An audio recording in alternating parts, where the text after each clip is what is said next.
আলোচনার জন্য নতুন যে বিষয়টি আমরা নিয়ে এসেছি সেটি হচ্ছে গাড়ি কেনার স্বাদ থাকে অনেকেই। এবার বাজেটে আসলে বুঝতে হবে বাজেট দেখে যে স্বাদের সঙ্গে সাধ্যের সমন্বয় হচ্ছে কিনা, অর্থাৎ প্রত্যাশার সঙ্গে প্রাপ্তির কতটুকু সংযোগ ঘটছে সেই তথ্য আমরা আপনাদেরকে জানাবো। অর্থাৎ এবারের বাজেটে আসলে কতটুকু শুল্ক আরোপ করা হচ্ছে গাড়ির উপরে সেই তথ্য জানাতে এই মুহূর্তে আমার সঙ্গে স্টুডিওতে যুক্ত হচ্ছেন আমার সহকর্মী নাইমাবির। আমি নাইমাবিরকে স্বাগত জানাচ্ছি বাজেট 2024-25-এর আলোচনায়। তন্ময়, আপনার চমৎকার আলোচনা শুনছিলাম এবং বাজেট নিয়ে আপনার মাধ্যমে আসলে আমি অনেক কিছু জানছিলাম। তবে এবার আপনি যেটি বলছিলেন যে গাড়ির বাজার এবং গাড়ির বাজারের কি অবস্থা সেই বিষয়গুলো নিয়ে কথা বলবো। প্রথমে একটু আপনাকে জানিয়ে রাখতে চাই তন্ময়, ইতিমধ্যে আমরা কিছু আভাসও পেয়ে গেছি, সেটি নিয়ে একটু কথা বলতে চাই। এর আগে যখন আমি যুক্ত হয়েছিলাম তখন গাড়ির বাজারের যে বিষয়গুলো কথা বলা হয়েছিল, সম্ভাবনা শঙ্কার কথা বলেছিলাম। এবার খানিকটা নিশ্চিত করতে চাই বেশ কিছু বিষয় নিয়ে। প্রথমে যেটি আপনাকে বলতে চাই তন্ময়, গাড়ির বাজারে সবথেকে যেটি আলোচিত বিষয় ছিল সেটি হলো যে এমপিদের গাড়ির শুল্ক, আসলে আমদানি শুল্ক যেটি আসলে বসবার কথা রয়েছিল, ধার্য হওয়ার কথা রয়েছিল, সেটি আমরা যখন এর আগে যুক্ত হয়েছিলাম তখন খুব একটা নিশ্চিত ছিলাম না। এবার যদি আপনাকে বলতে চাই, এবার খানিকটা নিশ্চিত করেই বলতে পারি, কারণ এমপিদের যে গাড়ি আনবার 1973 সাল থেকে বাংলাদেশের সংসদ সদস্যরা গাড়ি আনবার ক্ষেত্রে যে সুবিধাটি পেয়ে থাকতো, অর্থাৎ আমদানি শুল্ক তারা আসলে পেত না, এবং সেই আমদানি শুল্কের না পাবার কারণে তারা কিন্তু এই আমদানি শুল্কটা নতুন করে তাদেরকে আসলে দিতে হতো না। আমরা একটু দেখছি যে সেটি নিয়ে আমরা কথা বলছি যে আমরা একটি নীল গাড়ি এখানে আমরা দেখছি। আসলে নীল গাড়ির বিষয়টাতে আমি পরে আসবো, তার আগে আমি একটু এমপিদের গাড়ির বিষয়টা একটু বলে রাখতে চাই। 25% পর্যন্ত তারা আসলে আমদানি শুল্কটি তারা আসলে আর পেত না, এবং পুরোপুরি আমদানি শুল্কর বাইরে গিয়ে সম্পূরক শুল্ক এই বিষয়গুলো তাদের সাথে যুক্ত হতো। কিন্তু এবার বাজেটে গিয়ে আমরা যতটুকু দেখতে পেয়েছি, কিছুদিন আগে এনবিআর থেকে মন্ত্রণালয়কে জানানো হয়েছিল যে 25% পর্যন্ত আমদানি শুল্ক তারা আসলে আরোপ করতে চায় যে সংসদ সদস্যদের গাড়ির উপরে।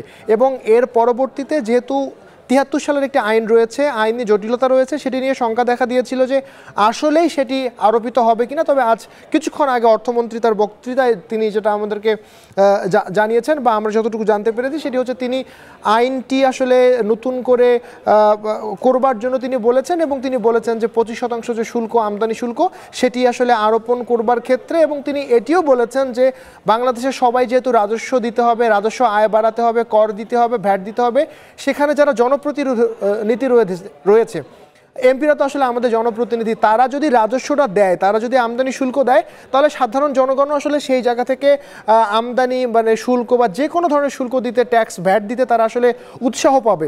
এবং এই কারণেই কিন্তু অর্থমন্ত্রী তিনি আসলে সুপারিশ করেছেন সেই আইনটি নতুন করে করবার জন্য, এবং যে শুল্ক, যেটি আমদানি শুল্ক, সেই শুল্কটি আসলে তাদের উপরে ধার্য করবার জন্য। তবে সেটি 25% হবে কি না সেটি আমরা পরবর্তীতে জানতে পারবো। তবে নিশ্চিতভাবে বলা যাচ্ছে যে এটি আসলে এমপিদের গাড়ির উপরে করটা ধার্য হতে যাচ্ছে। এবং তন্ময়, এখানে আরেকটি ব্যাপার রয়েছে, এমপিদের গাড়িদের উপরে যদি করটি ধার্য করা হয় এই 25%, তাহলে সেটি কিন্তু গিয়ে পড়বে সাধারণ মানুষ যারা রয়েছে তাদের উপরও। আমি যদি একটা উদাহরণ দিয়ে আপনাকে ক্লিয়ার করতে চাই বা আমাদের দর্শকদের জন্য, সেটি হচ্ছে যে একটি গাড়িকে যদি আমি 1 কোটি টাকার একটা গাড়ি ধরি, 4000 সিসির গাড়ি, যে গাড়ির মূল্য 1 কোটি টাকা, সেই 1 কোটি টাকার গাড়িটি যখন এখন একজন এমপি কিনতে যাবেন, তখন এর আগে উনি 1 কোটি টাকাতেই কিনতেন। এখন যদি 25% আমদানি শুল্ক যুক্ত হয়, তাহলে সেটির দাম গিয়ে দাঁড়াবে 1,25,000 টাকায়।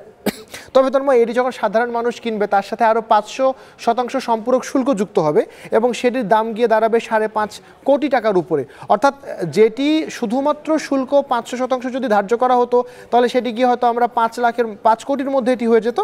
কিন্তু সাধারণ মানুষের উপর অতিরিক্ত সেটি যদি 25% হয়, তাহলে সেটি যুক্ত হবে, আর যদি কম হয় তাহলে সেই পরিমাণ যুক্ত হবে। তবে মোটা দাগে গাড়ির দাম বাড়ছে সেটি একেবারে নিশ্চিতভাবে বলা যায়। এটি গেল প্রথম বিষয়। তন্ময়, পরের বিষয়টা নিয়ে যদি একটু আলোচনা করি, সেটি হচ্ছে ইলেকট্রিক গাড়ি। যেহেতু পরিবেশ বান্ধব গাড়ির কথা বলা হচ্ছে, কার্বন নিঃসরণ কম হয়, এই ধরনের গাড়ির কথা বলা হচ্ছে, এবং সরকার থেকে বলা হয়েছে 2030 সালের মধ্যে যেন 30% গাড়ি আসলে ইলেকট্রিক গাড়ি আসে।